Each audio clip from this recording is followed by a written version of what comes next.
ओम। ओम। हमारे श्याम साधु का परिचय सन 82 में जीआईसी कॉलेज में हमारा योग शिविर था बच्चों के बीच में। वहीं पर बैठे बच्चों को कुछ करा रहे थे और जब हम ओम बोलना शुरू किए बच्चे उठ के भागने लगे, तो तब तक आप पहुंच गए सुन के। देखते रहिए। तो इसके बाद फिर अपने घर ले आए, कहें आप कहाँ पढ़े हैं। फिर कई दिनों तक आपके यहाँ रहे। डिग्री कॉलेज में हॉल था, वहाँ पर कार्यक्रम करवाया स्कूल में।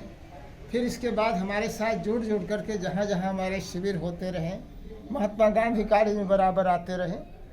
और एक स्वामी जी आए थे, हरेन मूर्ति जी, उनके साथ बिल्कुल लग गए। नौली क्रिया जैसे हमारी नहीं बनती, हमसे ज़्यादा बढ़िया आपकी नौली बनती है।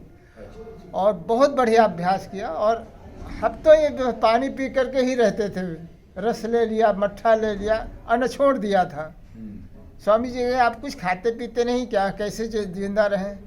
बाद में इनका नाम रख दिया गया है पानी पीने वाला भूत।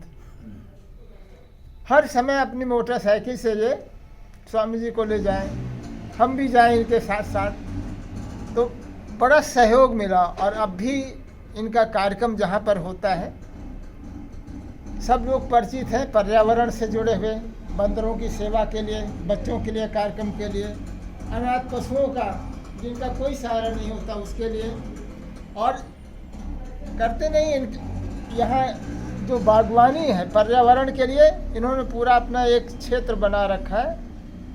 बहुत वर्षों से हम देख रहे हैं, उसमें तरह तरह के फल फूल वनस्पतियाँ औषधियाँ सब हैं और लोगों को प्रेरित करते रहते हैं। और दूसरा कहते हैं कम से कम एक हौदा ही रख लो, कम से कम पशुओं को आप पानी तो पिला ही सकते हो और कुछ नहीं कर सकते हो। तो आपकी बहुत सी शिक्षाएं हैं जो बहुत ही व्यवहारिक हैं और आपका जीवन व्यवहार से भरा हुआ है। बाकी बात हमारे आदरणीय श्याम साधु जी बंदरों को खूब खाना खिलाते हैं और बैठ जाते हैं तो बंदर इनके ऊपर बहुत सारे बैठ जाते हैं। पशु प्रेमी के नाम से जो है विख्यात हैं आप। इसको थोड़ा दिखाते रहिए। अच्छा ठीक ठीक। हाँ, हाथ में लगे वरना हाथ बंद में कर लगे, जाएगा। हाथ में लगे भाई। ये लाल सफ़ेद में है तो ये चल रहा है। ठीक ठीक ठीक। ठीक। हाँ मेरे को बोलिए आप। ओम। ओम। देखिए, सबसे बड़ा दुर्भाग्य क्या है हम लोगों का, एक परंपरा हमारे यहाँ देश में बन चुकी है, कहो सुनो करो मत, कहो सुनो करो मत करो। अब यार सुभाष जयंती मनाई गई, पूरे देश में कहाँ कहाँ मनाई गई, बड़ी अच्छी बात है, बड़ी सुंदर बात है। लेकिन आगे इसमें होना क्या है, आगे इसमें हमको आपको करना क्या है। जैसे स्वामी जी आए, उन्होंने करने की बात बताई कि ऐसा करने से ओजस्वी बालक पैदा होगा। कितनी बड़ी विद्या है, इसको तो इंटरनेट पर आना चाहिए। हमको नहीं मालूम था कितनी बड़ी जानकारी दे रहे हैं, वरना हम इस पर टेप करते। भाई जो हमारी यहाँ की विद्याएं हैं उनको सीखो जानो, तो दुनिया की जितने धर्म कर्म वाले हैं उनका बोलती बंद हो जाएगा, वो बोल नहीं पाएंगे। जैसा कि हमारा बचपन से ही मैंने वही काम किया कि जिसका कोई ना हो उसके हो जाओ, जिसका कोई ना हो उसके हो जाओ। चाहे वो मनुष्य हो, चाहे वो जानवर हो, चाहे पशु हो, पक्षी हो, सांप हो, अजगर हो, कोई भी हो, जीव प्राणी। तो बचपन से मैं लगा, तो मैंने कुछ नहीं किया। जिसको जो भगवान को बनाना होता है वो बना के, वो भगवान ही बनाते हैं। अब इनको देखिए अच्छी खासी नौकरी। आज ये जब ये डॉक्टर विश्राम है, इधर दिखाइए इनकी ओर, ये डॉक्टर विश्राम है। जब ये योगा में उतरे और भगवान ने हमको इनसे मिलवाया, उस समय बाबा रामदेव की उम्र 11-12 साल की रही होगी। जी जी बिल्कुल। ठीक।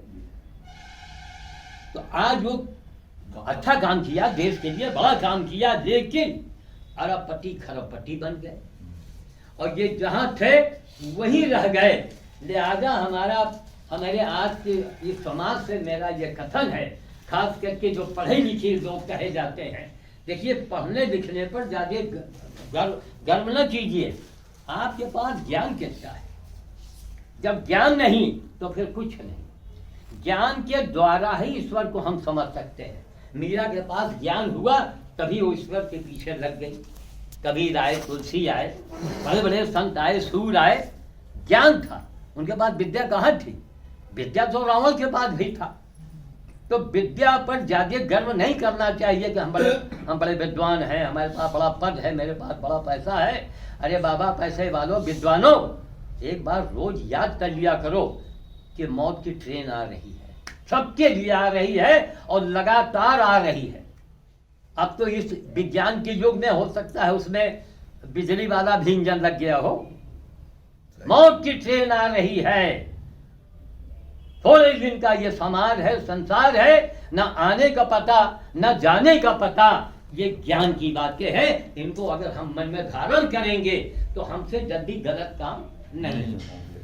हमारे यहाँ की परंपरा क्या बन गई है कि राम राम जपना और पराया माल अपना।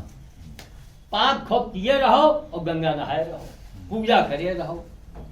अब बताइए किस तरह, अब इस 83 साल की मेरी उम्र है और शायद मैं दुनिया से विदा हो गया होता अगर हमको यह न मिले होते।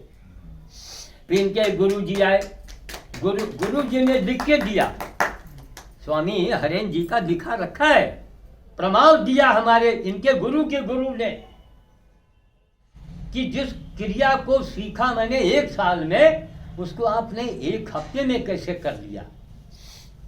उनको आश्चर्य हुआ। तो हमने कहा महाराज जी, तो अब भाग्य भगवान की बात है, मेरे भाग्य में था। 15 दिनों तक लगातार मैंने पानी, केवल दिन भर मैं पानी पीता था। आज ये स्कूल, कल वो स्कूल, परसों वो स्कूल, और वहां जाके न्यूली क्रिया घुमाते रहे। तो ये 1900 कौन सन की बात होगी लगभग? 83-84 में। खट खट खट खट यो मालूम पड़े जैसे रस्सी घूम रहा हो। मनका सिनेमा हॉल के बगल में भी बाल गाया, तो हमने भी ज्वाइन किया, तो उसको शायद 1 हफ्ता या 1 महीना ITM थे तब। तो कहने का मतलब कि जो करके दिखाया हो, कमाया ना हो, अरे दुनिया वालों और नेता लोगों, उस लोगों उनको पहचानो। आज भी पैदल मैं जाता हूँ, इतनी बड़ी बच्ची मोहल्ले में है, उसको 5 रुपए दे देते हैं बच्चे को, बंदर का बच्चा है, अंधा। अब हमको पूरा हिंदुस्तान बतावे, सारे हिंदू बतावे, सारे हनुमान भगत बतावे कि किसी घायल बंदर को लाना, सेवा करना, कीड़े निकलवाना, उसको जिंदा बचाने की कोशिश करना। भैया ये क्या कर रहे हो? अपना नहीं, उल्टा नहीं, सीधा हो जाएगा।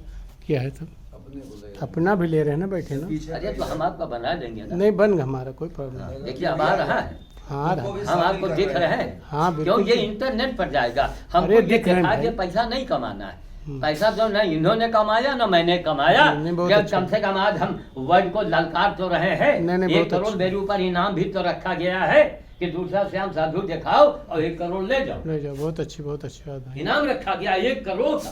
दूसरा दिखाओ श्याम साधु, इनके जैसा दिखाओ दूसरा योगी कि बाबा राम जो इतने बड़े रहे, इतने बड़े, तब से वो आदमी ये काम कर रहा है और जहाँ था वहीं है। यही लोग वंदनीय है, पूजनीय है। चलिए भाई, सुबह का टाइम हमारे यहाँ क्या बजे पहुँच गए? 5 बजे पहुँच गए। तो हम अंदर से आवाज दिए, हमने कहा भैया लेटे हैं। अरे कहीं योगी इस वक्त कहाँ लेटता है? हम कहा महाराज हमका बुढ़ापा आई कि ना आई है? कैसे कुतुब मीनार पर चढ़ा दिया हो हमका। कहा जाग गए हैं लेकिन लेटे हैं। अब ठंडक में कुछ काम भी तो नहीं कर सकते। अब गड़गड़ कांप रहे हैं, ना तो खुरपी चलाते बनेगा ना कुछ करते बनेगा, तो लेटे रहे, जाग रहे थे। उठते सवेरे आए तो भी हमको भाग के आना पड़ा। हमारे पास दिन भर रात भर काम। अभी मैं जाऊंगा, अभी जाके एक पेड़ लगाना है। फिर जो बानर मेरी यहाँ भर्ती है, आज 6 महीने हो गए। आँख से अंधा और ऊपर से लकवा है बच्चा। लकवा मार दिया। कहा मार दिया? हमारे बड़े नाती जी ने मना भी किया। आजकल की जनरेशन जो है उनको लाख मना करो वो कोई मानते नहीं। वो ठंडे में उसको एक तो लकवा का हल्का रहा लक्षण और नल में ठहरे में नहलाए, खूब लगा के साबुन, बुरी तरह से वो लकवा मार दिया। अब जो कर रहा है, अब रोज इंजेक्शन लगवा रहे हैं जाके अस्पताल। अब 50 रुपए रोज का इंजेक्शन लग रहा है, रोज का। खैर, अब ये उसके काफी हद तक ठीक है। तो मेरा मतलब है कि देखिए, हम पूजा पाठ आप करें, मंदिर जाएं, सब करें, लेकिन ये पूजा मंदिर क्या है, ये लेविल है। केवल लेविल देखने से आपका पेट भरेगा। आपको रोटी को फोटो दिखा दिया जाए, अब फिर रोटी का